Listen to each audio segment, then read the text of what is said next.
नशे में धुत धर्मेंद्र ने पिता के साथ कर दी थी ऐसी गुस्ताखी जिसका धर्मेंद्र को आज तक है अफसोस। उस घटना को याद कर कर धर्मेंद्र की आंखों में आ जाते हैं अभी भी आंसू। इस वाक़ये को याद कर धर्मेंद्र हो जाते हैं शर्मिंदा। यह घटना है फिल्म शोले की शूटिंग के दौरान की। उस समय पर धर्मेंद्र खूब शराब पिया करते थे। धर्मेंद्र शूटिंग के बाद शराब पीकर घर लेट आया करते थे। धर्मेंद्र ने इसलिए नौकर को बोल रखा था जब भी वह घर पर आए तो चुपके से दरवाजा खोल दे, जिससे उनके आने की खबर किसी को न लगे।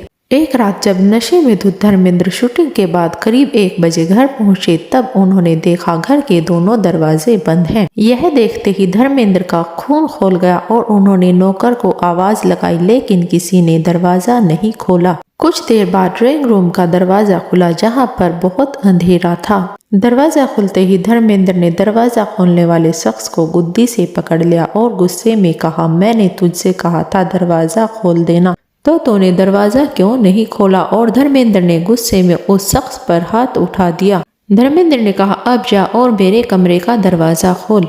उसके बाद उस शख्स ने धर्मेंद्र को गिरेबान से पकड़ा और खींचकर माँ के कमरे की ओर ले गया। माँ के कमरे की ओर रोशनी थी। जैसे ही धर्मेंद्र ने रोशनी में उस शख्स को देखा तो धर्मेंद्र के होश उड़ गए। धर्मेंद्र को गिरेबान से पकड़कर खींचकर ले जाने वाला शख्स नौकर नहीं बल्कि धर्मेंद्र के पिता थे। पिता को देखते ही धर्मेंद्र का सारा नशा उतर गया और धर्मेंद्र ने जब देखा कि वह उनके पिता हैं तो धर्मेंद्र काफी शर्मिंदा हुए और धर्मेंद्र ने पिता से बहुत बार माफिया मांगी और पिता से वादा किया कि आज के बाद वह कभी घर लेट नहीं आएंगे। एक इंटरव्यू के दौरान धर्मेंद्र ने इस बात का खुलासा करते हुए बताया था कि वह इस बात से आज भी शर्मिंदा है, अनजाने में ही सही, लेकिन उन्होंने पिता के साथ ऐसी गुस्ताखी की जिसके लिए वह कभी खुद को माफ नहीं कर सकते। आज भी यह घटना याद करके धर्मेंद्र की आंखों में आंसू आ जाते हैं। धर्मेंद्र इस वाक़ये से काफी शर्मिंदा हुए और उन्होंने घर पर समय से आना शुरू कर दिया था। धर्मेंद्र अपने पिता और अपनी फैमिली से बहुत प्यार करते हैं।